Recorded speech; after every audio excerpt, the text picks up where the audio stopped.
ഈശോമിശിഹായ്ക്ക് സ്തുതിയായിരിക്കട്ടെ. വിശുദ്ധ ലൂക്കാ അറിയിച്ച സുവിശേഷം 18-ാം അധ്യായം 23-ാം വാക്യം. ഇത് കേട്ടപ്പോൾ അവൻ വളരെ വ്യസനിച്ചു, കാരണം അവൻ വലിയ ധനികനായിരുന്നു. സന്തോഷത്തോടെ ഈശോയുടെ പക്കലേക്ക് വന്ന വ്യക്തിയാ ധനികനായ മനുഷ്യൻ എന്ന് പറയുന്നത്.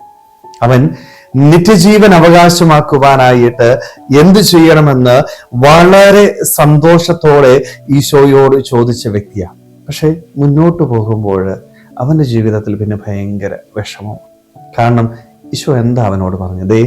നിനക്കുള്ളത് വിറ്റ് ദരിദ്രർക്ക് കൊടുക്കുക, അപ്പോൾ സ്വർഗത്തിൽ നിക്ഷേപമുണ്ടാവും.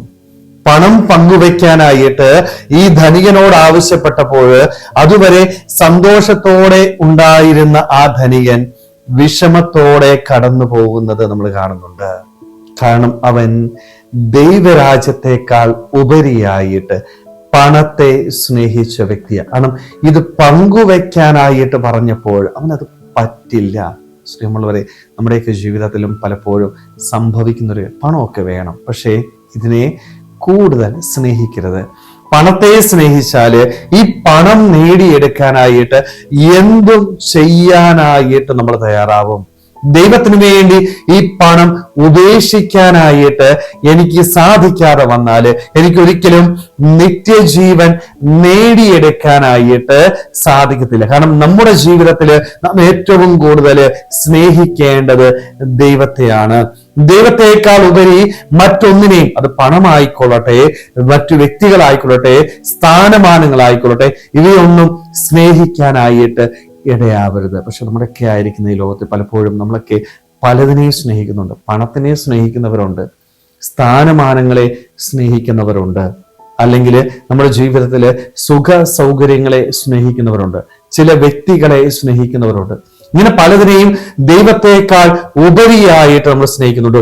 ദൈവത്തെക്കാൾ ഉപരി എന്തിനെ സ്നേഹിച്ചാലും അതൊക്കെ ദൈവരാജ്യം നേടുന്നതിന് നമുക്ക് തടസ്സമാണ് എന്ന് തിരിച്ചറിയാനായിട്ട് പറ്റണം. സ്നേഹമുള്ളവരെ, നമ്മുടെ ജീവിതത്തില് പ്രത്യേകിച്ച് ഈ നോമ്പിന്റെ ദിനങ്ങളിൽ തമ്പുരാന്റെ സന്നിധിയിൽ ശാന്തമായിട്ടിരുന്ന് ഒന്ന് ആത്മശോധന ചെയ്യണം. എന്തിനെയാണ് ഞാൻ ഏറ്റവും കൂടുതൽ സ്നേഹിക്കുന്നത്?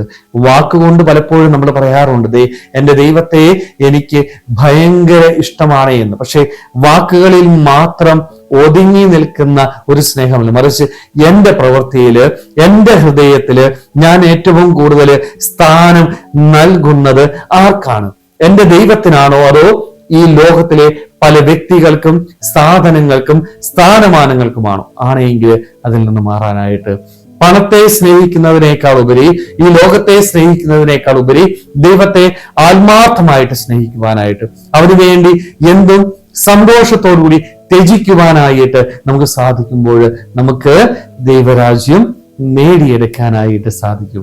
സ്നേഹമുള്ളവരെ, അതുകൊണ്ട് നമ്മുടെ ജീവിതത്തിൽ എന്തും എൻ്റെ ദൈവത്തിന് വേണ്ടി സന്തോഷത്തോടുകൂടി ത്യജിക്കുവാനായിട്ട് നമുക്ക് തയ്യാറാവാം. അതോടൊപ്പം തന്നെ ദൈവത്തെ ആത്മാർത്ഥമായിട്ട് സ്നേഹിച്ച് ദൈവരാജ്യം നേടിയെടുക്കാനായിട്ട് നമുക്ക് ഓരോരുത്തർക്കും ആത്മാർത്ഥമായിട്ട് ആഗ്രഹിക്കാൻ ശ്രമിക്കാം. ദൈവം നമ്മളെല്ലാവരെയും സമൃദ്ധമായിട്ട് അനുഗ്രഹിക്കട്ടെ. ആമേൻ.